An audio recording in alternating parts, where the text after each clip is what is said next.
ఇన్వెస్టిగేషన్లో ఉంది కాబట్టి దయచేసి ట్రై టు అండర్స్టాండ్ మీరు అర్థం చేసుకోవాల్సిందిగా కోరుతున్నాను. నమస్కారం అండి, దిస్ ఇస్ #you. ఏంటో వైసీపీ వాళ్ళందరికీ గడ్డు కాలం వచ్చినట్టుందండి. నాకు ఈ వార్తలన్నీ ఇవే వస్తున్నాయి ఈరోజు. తమ్మినేని సీతారాం ముందు అతని గురించి మొదలు పెట్టాలంటే, నిన్న అతను ఆవదాల వలస పోలీస్ స్టేషన్కి అతను అటెండ్ అయ్యాడు.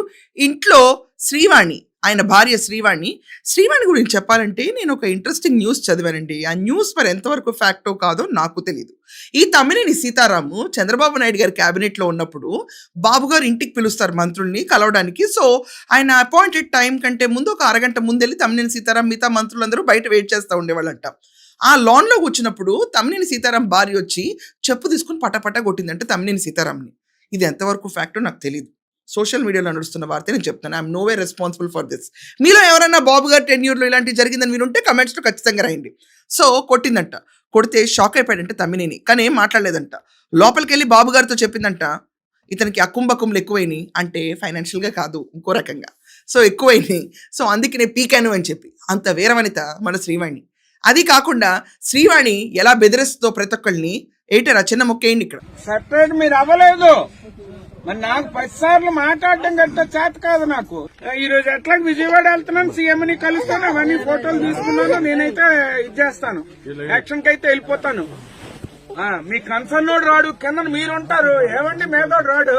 సో మొత్తానికి నేను పోలీసులు కూడా అదే రీతిలో ఏమనుకుంటున్నారు మీరు అని చెప్పి లెవెల్లో పోలీసులు కూడా ఆడుకుందామని చూస్తే, సరిసార్లే నీ డ్రామాలన్నీ పక్కన పెట్టు అని చెప్పి పోలీసు ఇన్వెస్టిగేషన్ చేశారు.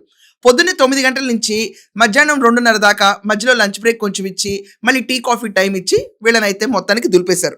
అంతవరకు గోవిందరాజులు గారు ఎవరైతే ల్యాండ్ విషయం ఉందో అసలు ఓనరు, ఆయన డెత్ సర్టిఫికేట్ నువ్వు ఎందుకు క్రియేట్ చేసావంటే సమాధానం లేదు. దాని తర్వాత అదబాల రజనీ ఎవరినైనా అంటే నాకు తెలియదు, మర్చిపోయాను. ఈ సమాధానాలు చాలా స్ట్రాటజిక్గా చెప్పుకుంటూ వచ్చాడు. ఇది కాకుండా తమ్మినేని సీతారాం నిన్న వచ్చిన వెహికల్ పైన స్టిక్కర్ అలాగే ఉంది. ఇంకా స్పీకర్ అని ఫీల్ అయిపోతున్నాడేమో రాష్ట్రంలో తిరగడానికి వెచ్చలబెడతానంగా. ఆ స్టిక్కర్ని సగం బీకితే కొమ్ములు తగ్గుతాయి అందరికీ. ఇదే వాస్తవం, this is fact. So Tammineni Sitaram గురించి కూడా ఈరోజు ఈనాడు ఆర్టికల్ వచ్చిందండి, స్టిక్కర్ అలాగే ఉందని. సో ఏ ప్రశ్న అడిగినా దానికి సమాధానం లేకుండా మౌన ముద్ర వేసుకుని కూర్చోడానికి వెళ్ళాడు. ఇంట్లో వాళ్ళ ఆవిడ మాత్రం ప్రాపర్ టెనికాయిడ్ గేమ్ ఆడింది పోలీసులతో. వాళ్ళు అలాగే వేశారు, తిను అలాగే వేసింది. మొత్తానికి పేడ కింద అయింది. ఇదంతా పక్కన పెట్టు, చిరంజీవి ఎక్కడ ఉన్నాడని అడిగారు పోలీసులు ఈ తమ్మినేని సీతారాంని. ఒకప్పుడు కాన్స్టిట్యూషనల్ పోస్ట్ ఎలగబెట్టిన తమ్మినేని సీతారాం ఆ విషయంలో నేను ఇలా చిరంజీవి దగ్గరికి వచ్చే ముందు నాకు ఇతని కోపం గురించి ఒక ఐడియా వచ్చింది. ఇప్పుడు చెప్పుతో కొట్టాడు, వాళ్ళ భార్య వచ్చి చెప్పుతో కొట్టింది ఇతన్ని అనే సన్నివేశం ఉంది కదండి. ఇవన్నీ చంద్రబాబు నాయుడు గారికి తెలుసు కదా. సో అందుచేతనే నా వీక్ పాయింట్లన్నీ నీకు తెలుసు కదా అని చెప్పి స్పీకర్ అయిన వెంటనే వైసీపీ జులుం కూడా ఎలాగో సాగించాలన్న ఉద్దేశంతో చంద్రబాబు నాయుడు గారిని కూర్చో నుంచో అని చెప్పి రెచ్చిపోయాడేమో అని నా డౌట్. మీకు ఈ డౌట్లు ఉన్నాయా? ఏంటి ఆ చిన్న అగ్రెసివ్ మూమెంట్ అయ్యింది ఇక్కడ.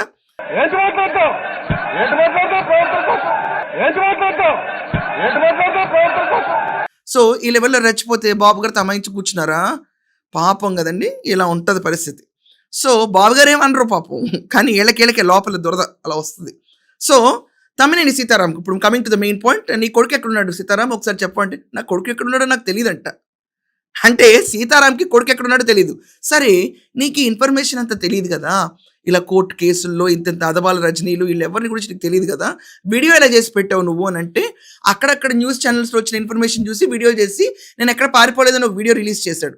సో ఆ వీడియో అలా చేశాను నేను అని చెప్తున్నాడంట. సో చిరంజీవిని ఎప్పుడు దొరికితే అప్పుడు చెక్ చేయడం ఖాయం. ఎందుకంటే అతని పైన there is no bail, no stay, ఇలాంటివి ఏం లేవు. బెయిల్ ఇవ్వాలి అతనికి. వీళ్ళకి కూడా anticipatory bail only for limited duration ఇచ్చారు, కంప్లీట్ బెయిల్ కాదు వీళ్ళకి. సో మళ్ళీ రావాలి విచారణకు అన్నారు. మేబీ ఈసారి కూడా అంటే తమ్మినేని సీతారాంని వాళ్ళ భార్యను లోపలేస్తారు.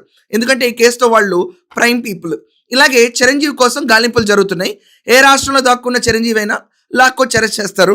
మొత్తానికి ఆవదాల వలసలో వీళ్ళ political chapter closed, forever closed. ఏ మొహం పెట్టుకుని బయటకు వస్తారు. ఇంకా ఇది కాకుండా వీళ్ళపైన చాలా కేసులు కూడా నమోదవుతున్నాయి. మా భూమి కొట్టేశాడని చెప్పి ఈ తమ్మినేని పైన వరుసవారీగా కేసులు నమోదవుతున్నాయి. చూస్తుంటే సుఖ జీవితం అనేది లేదు. సో ఏమంటారు మీరందరూ? ఇంకా ఈ స్టిక్కర్ అతికించుకుని తిరగడం ఏంటి? అండ్ చెప్పు చెంపా సీన్ గురించి మీ ఎవరికైనా ఐడియా ఉందా? అది జస్ట్ సోషల్ మీడియా రూమరా? అండ్ చిరంజీవికి ఎక్కడున్నాడు ఈ క్యాండిడేట్ తెలియకపోవడం ఏంటి? దీనిపైన మీ ఒపీనియన్స్ ఖచ్చితంగా రాయండి. That's all for now. Thank you.